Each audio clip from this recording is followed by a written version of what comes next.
आकाशवाणी गोरखपुर से प्रादेशिक समाचार।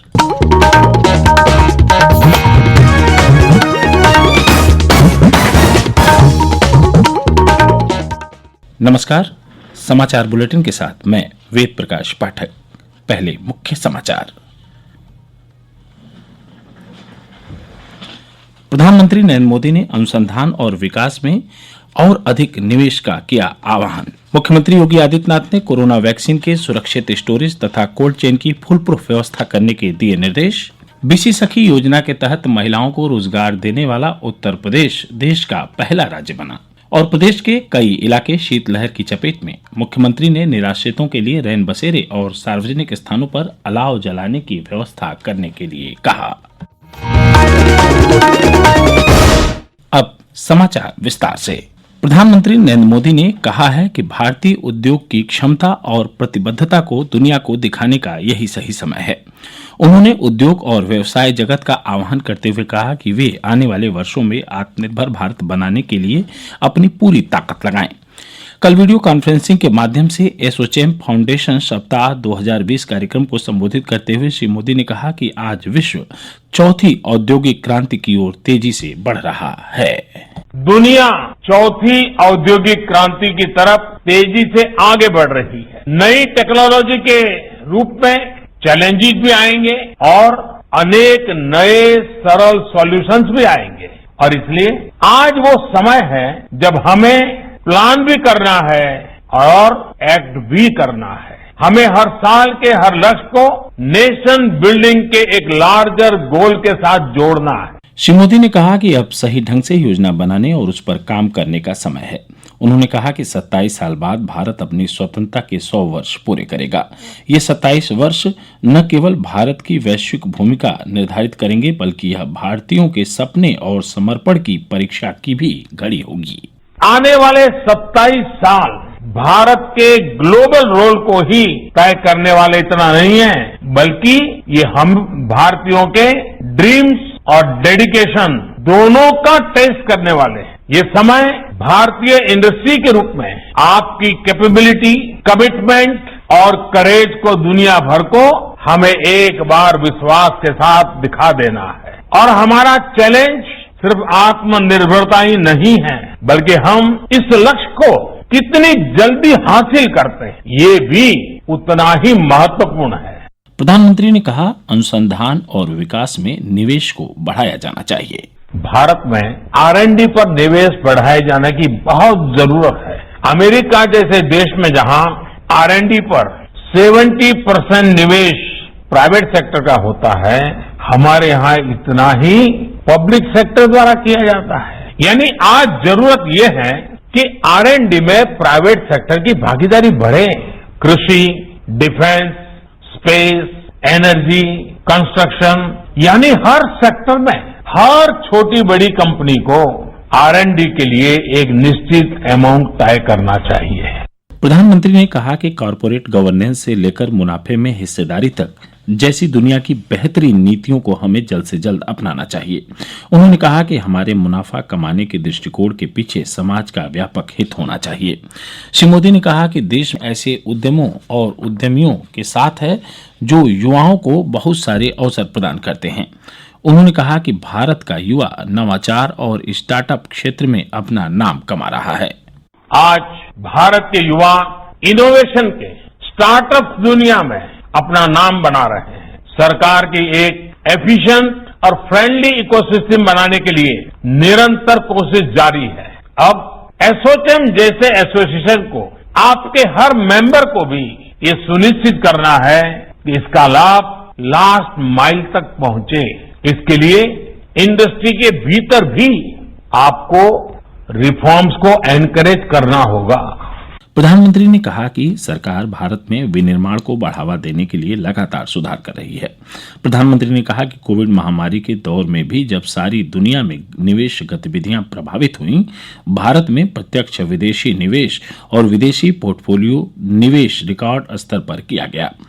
श्री मोदी ने कहा कि दुनिया में भारत को लेकर इतनी सकारात्मक सोच पहले कभी नहीं रही। उन्होंने इस सफलता को 130 करोड़ भारतीयों के आत्मविश्वास का फल बताया है। प्रधानमंत्री ने कहा कि आज भारत नई ऊर्जा के साथ आगे बढ़ते हुए अपने लिए नई जगह बना रहा है। देश में शुरू किए गए सुधारों ने भारत में क्यों की सोच को भारत में क्यों नहीं में बदल दिया है। पूर्व प्रधानमंत्री अटल बिहारी वाजपेयी का जिक्र करते हुए प्रधानमंत्री ने कहा कि 21वीं सदी की शुरुआत में उन्होंने पूरे देश को राजमार्गों से जोड़ने का इरादा कर लिया था। श्री मोदी ने कहा कि आज देश में भौतिक और डिजिटल आधारभूत संरचना खड़ी करने का विशेष ध्यान दिया जा रहा है। प्रधानमंत्री ने इस अवसर पर उद्योगपति रतन टाटा को ASSOCHAM enterprise of the century पुरस्कार से सम्मानित किया। प्रधानमंत्री ने कहा कि पिछले 100 वर्षों से एसोचैम और टाटा समूह देश की अर्थव्यवस्था और करोड़ों भारतीयों के जीवन को बेहतर बनाने का काम कर रहा है। एसोचैम की स्थापना 1920 में भारत के सभी क्षेत्रों का प्रतिनिधित्व करने वाले उद्योग मंडलों द्वारा की गई थी। 400 से अधिक उद्योग मंडल और व्यापार संघ इसके सदस्य हैं।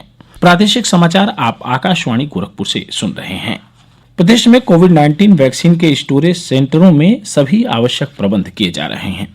मुख्यमंत्री योगी आदित्यनाथ ने कोरोना वैक्सीन के सुरक्षित स्टोरेज तथा कोल्ड चेन के संबंध में फुलप्रूफ व्यवस्था करने के निर्देश दिए हैं। उन्होंने कोरोना वैक्सीनेशन कार्य को ध्यान में रखते हुए बायोमेडिकल वेस्ट के समुचित निस्तारण की व्यवस्था करने के लिए भी कहा है। मुख्यमंत्री कोरोना वैक्सीनेशन को लेकर की जा रही व्यवस्थाओं की कल लखनऊ में समीक्षा कर रहे थे। उन्होंने निर्देश दिए कि कोरोना वैक्सीन सेंटर में वैक्सीन लगने के बाद संबंधित व्यक्ति के लिए कुछ समय तक रुकने की भी व्यवस्था की जाए। मुख्यमंत्री ने कहा कि प्रदेश में कोविड-19 का टीकाकरण कार्य निर्धारित अवधि में संपन्न किया जा सके, इसके लिए पर्याप्त संख्या में वैक्सीनेटर्स की उपलब्धता रहे। उन्होंने सभी जनपदों में वैक्सीनेटर्स को तैयार करने का कार्य पूरी तेजी के साथ संचालित करने के निर्देश दिए हैं। गौरतलब है कि कोरोना वैक्सीन की मानकों के अनुरूप स्टोरेज के लिए आइसलैंड रेफ्रिजरेटर तथा डीप फ्रीजर केंद्र सरकार द्वारा उपलब्ध कराए जा रहे हैं। राज्य में 2.5 लाख लीटर वैक्सीन की भंडारण क्षमता सृजित हो गई है। उधर प्रदेश में 2,23,00,000 से अधिक कोविड-19 नमूनों की जांच करने के साथ उत्तर प्रदेश देश का सबसे ज्यादा जांच करने वाला पहला प्रदेश बन गया है। एक रिपोर्ट हमारे संवाददाता की। उत्तर प्रदेश 2,23,00,000 से अधिक कोविड-19 नमूनों की जांच करने के साथ देश का सबसे ज्यादा जांच करने वाला पहला प्रदेश बन गया है। राज्य में कोरोना से ठीक होने की दर बढ़कर 95.50% हो गई है। पिछले 24 घंटों के दौरान कोरोना के 1,226 नए मामले सामने आए। वहीं इस दौरान इससे ज्यादा 1,544 कोरोना के मरीज ठीक हुए और अब तक राज्य में 5,47,631 कोरोना ग्रसित लोग ठीक हुए हैं। इस दौरान कोविड-19 की वैक्सीनेशन की तैयारियां जोरों पर हैं। जिला स्तर पर वैक्सीनेशन के लिए प्रशिक्षण कार्य शुरू कर दिया गया है। मुख्यमंत्री योगी आदित्यनाथ ने टीकाकरण के प्रभावी प्रबंधन और सुरक्षा के इंतजाम के निर्देश दिए हैं। उन्होंने लोगों से इस बात की भी अपील की है कि वे वैक्सीन आने तक कोरोना के सभी दिशा निर्देशों का कड़ाई से पालन करें। MS यादव, आकाशवाणी समाचार, लखनऊ। प्रदेश सरकार ने ग्रामीण क्षेत्र में बैंकिंग करेस्पॉन्डेंट सखी तैनात करने का फैसला किया है। अपर मुख्य सचिव सूचना नवनीत सहगल ने लखनऊ में पत्रकारों को संबोधित करते हुए बताया कि BC सखी योजना राज्य की महिलाओं को लाभ पहुंचाने के लिए शुरू की गई है। इसके अंतर्गत महिलाओं को रोजगार के अवसर प्रदान किए जा रहे हैं। योजना के तहत पहले चरण में 58,000 महिला अभ्यर्थियों का चयन किया गया है, जिनको प्रशिक्षण दिया जा रहा है। प्रशिक्षण के बाद महिलाओं को रोजगार से जोड़ा जाएगा। पहाड़ी इलाकों में हो रही बर्फबारी और शीतलहर के चलते प्रदेश के कई इलाकों में कड़ाके की ठंड पड़ रही है। राज्य के तराई इलाकों में तापमान में गिरावट दर्ज की जा रही है। ठंड के कारण यहां सामान्य जनजीवन प्रभावित हुआ है।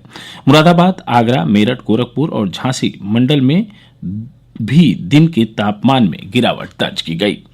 मुख्यमंत्री योगी आदित्यनाथ ने शीतलहर के मद्देनजर सभी सार्वजनिक स्थानों पर अलाव जलाने की व्यवस्था करने के निर्देश दिए हैं।